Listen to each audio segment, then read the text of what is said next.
Hey everybody, what's up? We're so glad you guys are here for our live YouTube stream. So, first thing, and definitely not the most important, but maybe the best thing we will do tonight is play a game. So, I don't know if you guys are aware of this, but there's a special day today, special day of the year, and it looks something like this. Actually, this is a picture I made myself with some pretzels, because it is Pretzel Day. Pretzel Day. Sorry, I'm just having way too much fun. So here is how this game is gonna work. We've got some trivia questions, random questions about pretzels for you guys to answer. So if you happen to have random knowledge about pretzels, awesome. If you're really good at Googling things quickly, that might be your better win here. So we're gonna ask these questions. We've got 2 questions up top. We've got 2 questions at the end.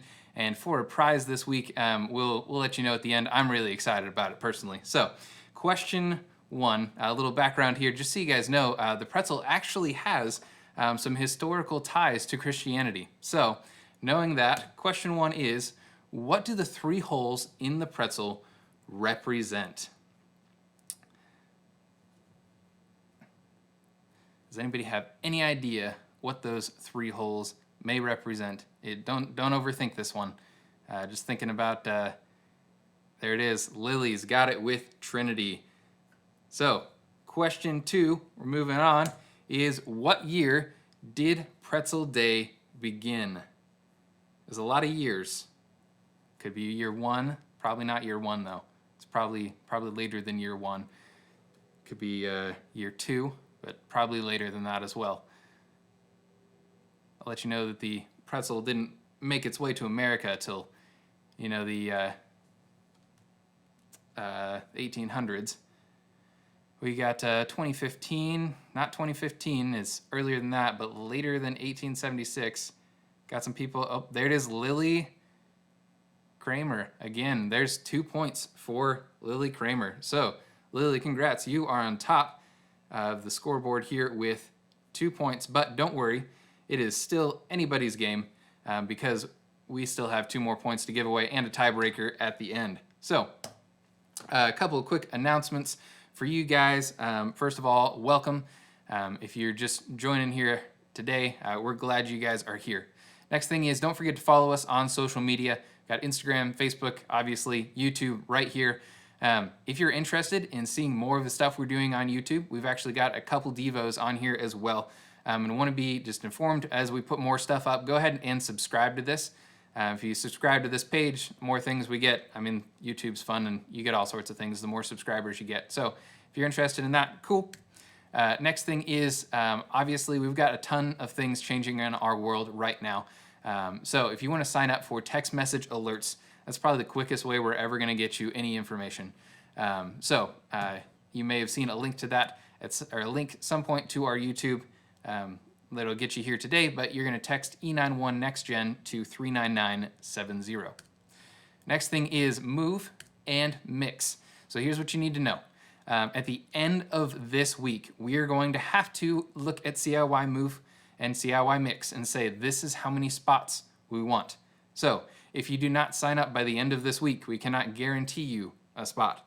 So if you're interested in signing up, go to east91st.org/events. You'll see it there. If you cannot find it for some reason, send us an email, a DM, whatever. We will get you plugged in with that. Next thing is send a hug. So we've got this thing going on with Next Gen where we recognize right now there are some people that just can't get out, can't go anywhere. They're stuck in a nursing home or a shut-in. It's just a dangerous time for them to be out. So something that we can do just to love on those people is to be able to write them letters and send that to them. So if you're interested, if you've got, 5 minutes is really all it takes to write one of these.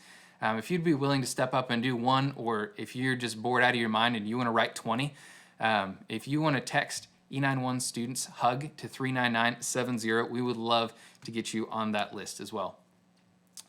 So the next thing I believe we have is a random story brought to us by Matt Whitaker.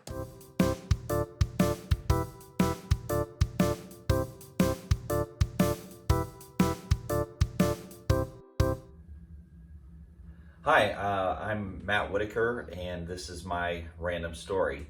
So I had a friend growing up in church with me, and we would always get really random head injuries, and so we kind of had a competition going on how many head injuries each of us had and how many times we had to go to the hospital. So the very first time I had to go to the hospital for stitches, I was jumping on my parents' bed, sing No More Monkeys, Jumping on the Bed, that childhood song. And so I was singing that while jumping on my parents' bed, and ended up hitting my head on the headboard and really breaking the skull open, and I had to get 5 stitches. So that's kind of my first random head injury.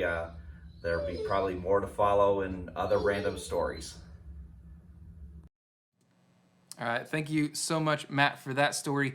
Today, we're going to continue our series on questions, and we actually have a special guest speaker today. His name is Rick Grover. He's actually the lead pastor at E91, and here today also will be Blake Park interviewing him. So today, what do you guys got for us? Hey, Josh, thanks for bringing us on tonight. We really appreciate it. Hopefully, everyone out there has been having a good week. Rick, how's your week been? It's been good. Yeah, had a good week. Excellent. Glad to hear that. You're finding ways to not go crazy. You're keeping yourself busy. Keeping myself busy. Yeah. Yep. Good. Well, hey, Rick, we are super excited that you are here with us tonight. We love every time that you come and hang out with our students, and just appreciate what you have to say. So kind of like Josh was saying, if you've been hanging out with us the last couple weeks on YouTube, we've been talking about like, what are some questions? What are some issues and doubts that we all have in our life? And so for those of you who are watching this on YouTube, whether it's watching live or you're just coming to this at some point as it's been posted on YouTube, the question that we want to kind of tackle tonight is like, does following Jesus make my life better, or does Jesus make my life worse? And that's kind of a big, heavy question. There's lots that goes into that right there. So Rick, just curious, real quick, for everybody who's watching, can you just let us know, what was your idea of God in high school? What did you think about God when you were somewhere in that 15 to 18 year range? Well, I think that I was probably pretty typical to a lot of, or at least I'll say my friends, of their view of God and church. I shared that, which was basically that you just got to get through, you just have to endure, and so that you can really get on with what's important in life and what's more exciting in life. And so that's the way it was. Church was a lot of the do's and don'ts, and if you do the wrong things, you're in trouble, and if you don't do enough of the good things, you're in trouble, and just you got to please your parents and youth coaches and all of that. And so I tended to just play the part and go through the motions in order to get on with the things that I consider to be far more valuable, a lot more fun. I'm sure we could spend a lot of time, and I would love to hear at some point the things that you thought were a lot more fun than going to church or spending time with God. But we probably don't have time for that, and we probably need to get parent permission before we do any of that. However, it raises an interesting point, and I want to kind of dive into that just a little bit here. The way you said that, like, is God against fun? Or like another way that you could think about that is, does following Jesus with my life mean that my life is always going to be boring? Well, the way I would put it is that God is the one who created fun. Every good and perfect gift comes from above, as First John chapter 2. So God's the one who created it. So if we're really looking for truly what is fun, we're going to find it through the one who created it, who designed it. Anything that is off kilter from that we tend to gravitate towards to think is fun is temporal. It doesn't last, and it actually leads to great sorrow. So fun is something that God himself originated and desires for us to align ourselves with him to bring about that which is going to be at the deepest level of a joy-filled life. That's interesting. I really like that. I feel like sometimes whenever we think about like all the things that Jesus says no to, or that we feel like the church says no to, and so we think that Jesus said no to these things, and we kind of get stuck like, all right, well, I want to do this thing, so I feel guilty because I want to jump in and I want to do this, but I can't without feeling guilty about this, or I'm just going to sit and do nothing, and I'm going to feel hopeless. So I love what you have to say there. Like, Jesus, or God, is the creator of fun. God is the creator of life and all the things that it brings with it. But it's still just kind of one of those sticking points.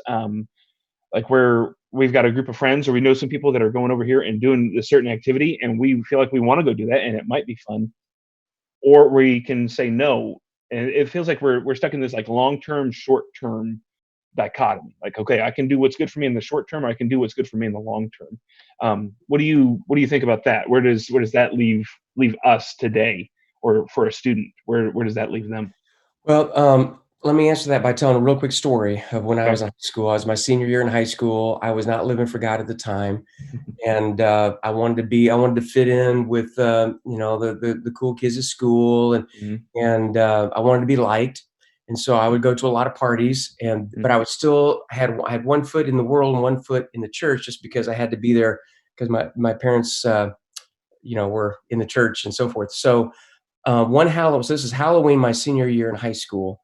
I went to a Halloween party with my school friends, and was expecting to be this great time. And of course, there was a lot of drinking and a lot going on.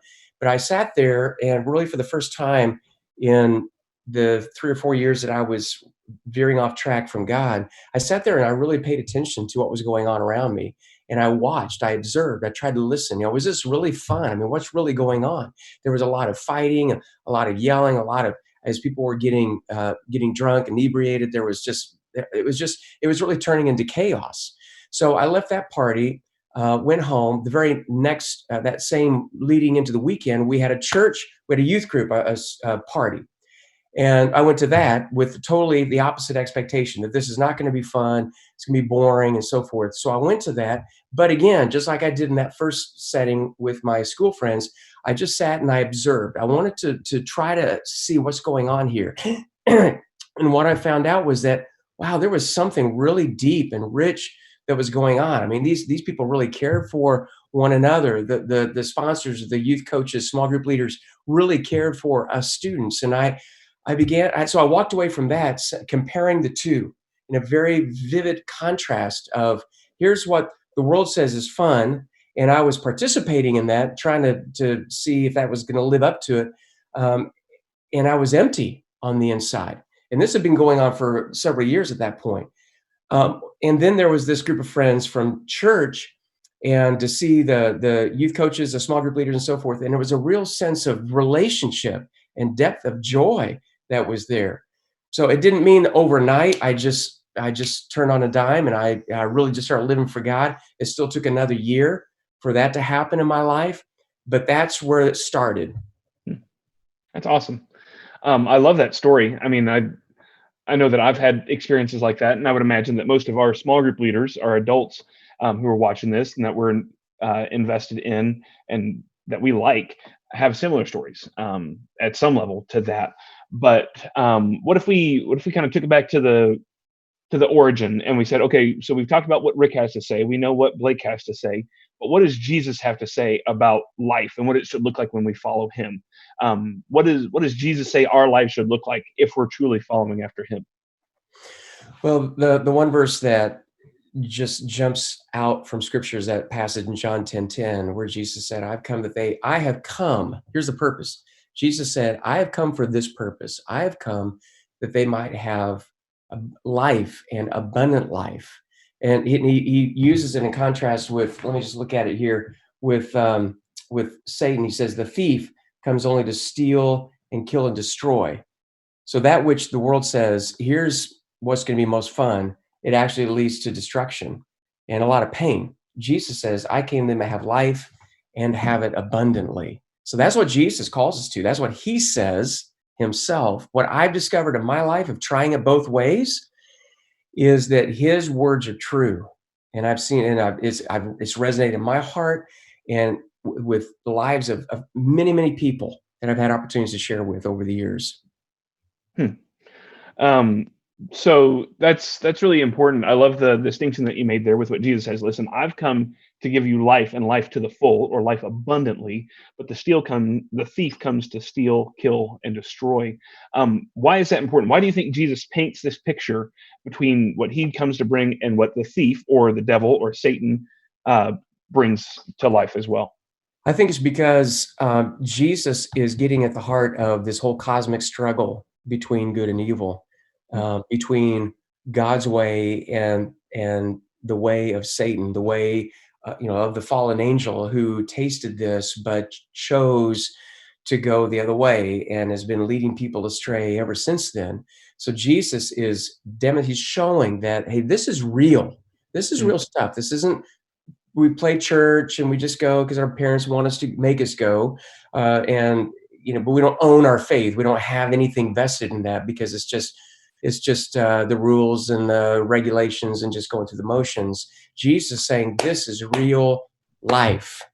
There is good, there's evil, and what on the surface appears at times to be good because it's attractive, it's appealing. You got to look below the surface and see what's at the heart. What's at the core, what's really going on. That's excellent. I love the fact that Jesus wants me to have a good life. Like Jesus wants my life to be better. He wants it to be more abundant than it would be without him. That's right. But like as I look at what Jesus has to say, as I read what he has to say, Jesus still says, don't do this thing, or don't act this way, or don't do this particular behavior a lot. And even Jesus followers have said that in the Bible, through to today. So if Jesus has come to give us more life right now, why does Jesus say not to do things? Why do Jesus followers say not to do things in history and all the way up to right now? I believe at the heart of this is what Jesus taught in the Sermon on the Mount when he was talking about here's what the law says, and don't do this and don't do this and don't do this. But here's what I say to you. And what Jesus did all through the Sermon on the Mount was he got below the law, below just moral behavior modification. And that's where I think a lot of churches are. And I think when I was a teenager, and I think for a lot of teenagers who have any encounter with church at all, it seems like it's just about the rules and just don't do this and don't do that. Well, what Jesus talks about is he gets below that. And he says, here's what's really going on, is that it's not just about not committing adultery, it's about lust in the heart. Because what happens is it corrodes the soul. It destroys us at our core. And so what Jesus is offering is this abundant life that when there's a joy of us wanting to follow him, wanting to be in a relationship with him, where we find that joy and fulfillment, we stay focused on him. That's what leads us away from that path that leads ultimately to destruction and to a lot of pain, a lot of brokenness. That's excellent. I really love that answer. So, all right. So we've talked about stories from Rick's past. We've talked about what Jesus has to say about this. Rick, I want to just ask you point blank, man. In your opinion, or in your experience, has following Jesus made your life better? and how? How do you see that from when you were in high school and that story that you told earlier, but even to today? How has Jesus made your life better? Well, I think it's important that I start with an understanding that we have a common understanding of what better life means. Because in our culture, if you just look at, if you go on Zillow and you look at everybody that, lives in the $1 million homes and so forth, and say, well, that's better. And the person who drives a really nice car, that's better. Or the guy who's got the really hot girlfriend, that's better. Or the girl who's got the really hot boyfriend, that's better. So we define better in those terms. But what we do find out is that it's not really better, because once we have those things, then it is not it's like the old Rolling Stones, years ago, I'm sorry, I can't get no satisfaction, but I try and I try and I try and I try. And that's what happens. It's like Solomon wrote in the book of Ecclesiastes, it's chasing after the wind. It doesn't lead to fulfillment.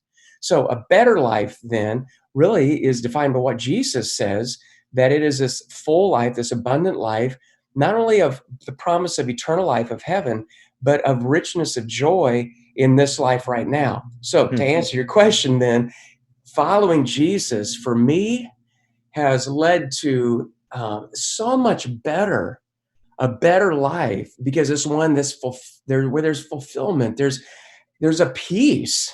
And I know it's not quantifiable in the sense of some scientific empirical method to try to discover, but there is a richness, a fullness, and a joy that just comes, and there's a peace that comes even in the midst of, even like, take what's going on right now with all the stay-at-home order and with coronavirus, and how can we find joy when we're in confinement? It comes because Jesus, that he brings fulfillment within that. We can never, it doesn't matter if we're confined to prison or in our homes and you can't go to class, which some probably like, but e-learning, I've heard from many, is hard and not that much fun, and you don't get to see your friends as much. Well, how do we find joy when the circumstances around us are really bad? Well, that's because Jesus is the one who fills us with his spirit. He indwells us, and that's what brings to ultimate joy. That's a better life. That's awesome. That's incredible. All right, Rick, we're going to start wrapping up here. One of the things that we realize is that somebody who's going to tune in to watch a student ministry or a youth group on Sunday night at 6 o'clock and tune in live and all that is probably going to be somebody who follows Jesus at some level. They're connected to church. They know about Jesus. They're pretty sure that they're following Jesus. But also, we realize that this is now on YouTube, and it's going to stay up on YouTube for probably forever.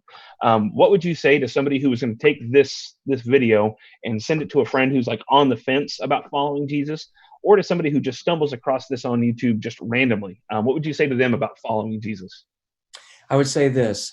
I've been there, done that. I've been on the fence, and I've even been on the other side of the fence. And I was living the life of what the world says is what's important.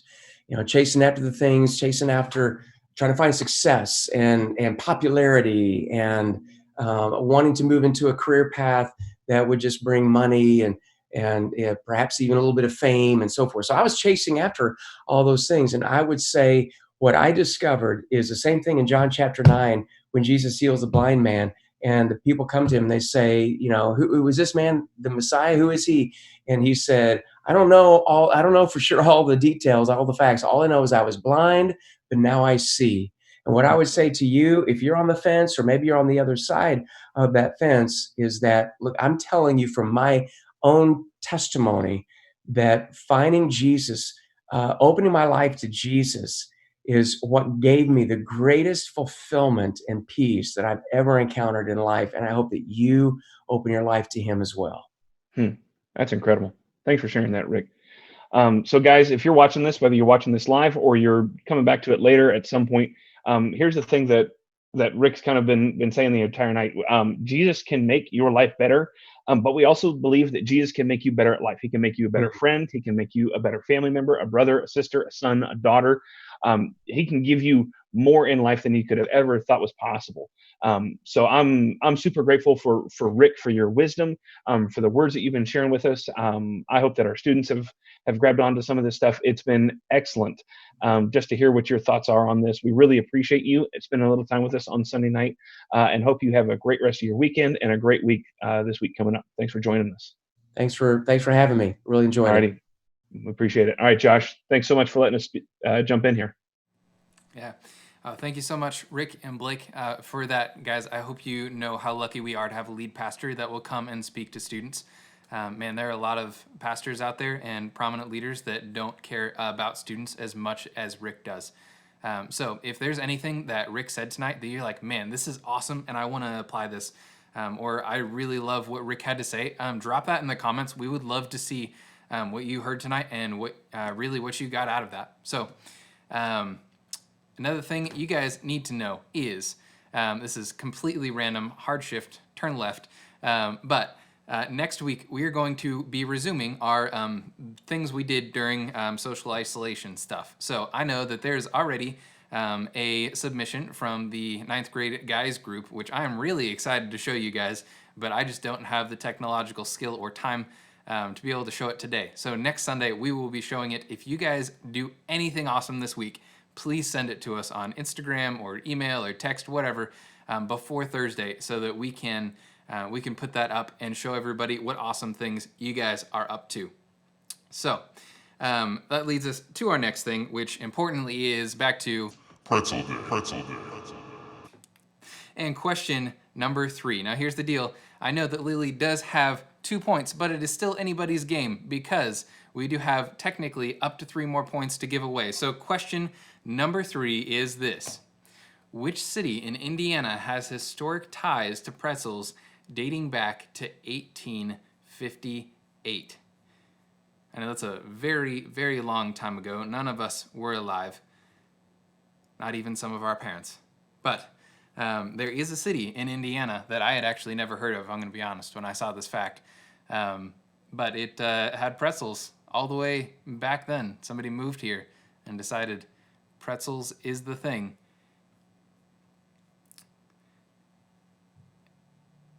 There it is. Wow. Lily, I have no idea if you were reading off the article that I found random facts from or what, but that is 3 points for Lily.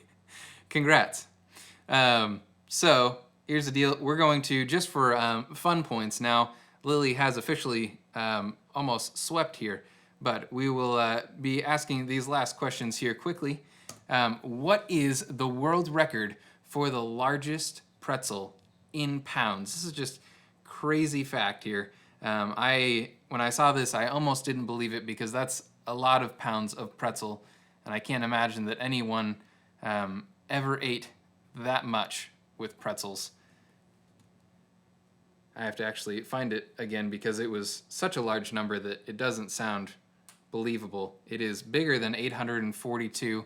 I think that's the number that comes up when you first look it up on Google, but there is actually another one that was larger than 842, and there is Rachel with 1,728 pounds. That's a lot of pretzel. All right, so last question, just for pride here, really nothing to give away, but is how many pounds of pretzels does the average American eat per year? Now, it's not near as much as like cheese or hamburgers, because I don't know if I really eat that many pretzels per year. However, I was at Menards the other day and found these really, really good pretzels. Man, I don't know. It's what happens when you're out grabbing random things that you need. 2. There it is, Rachel, with another point there. So, Lily, you are our winner, and we're going to need you to send the address and a phone number that you would like a 4-foot inflatable pretzel sent to my email here. It's in the comments. We will send that out for delivery. We'll see how Amazon's doing. But thank you guys so much for joining us this week. Man, we're going to have group leaders reaching out to you guys here with just talking about, man, what things in your life, man, does Jesus really make this better? Hope you guys are doing well. If there's anything we can be praying for, anything like that, please don't hesitate to reach out to each other, to your group leaders, to me or Blake. We'd love to hear from you guys. So until next time we will see you later.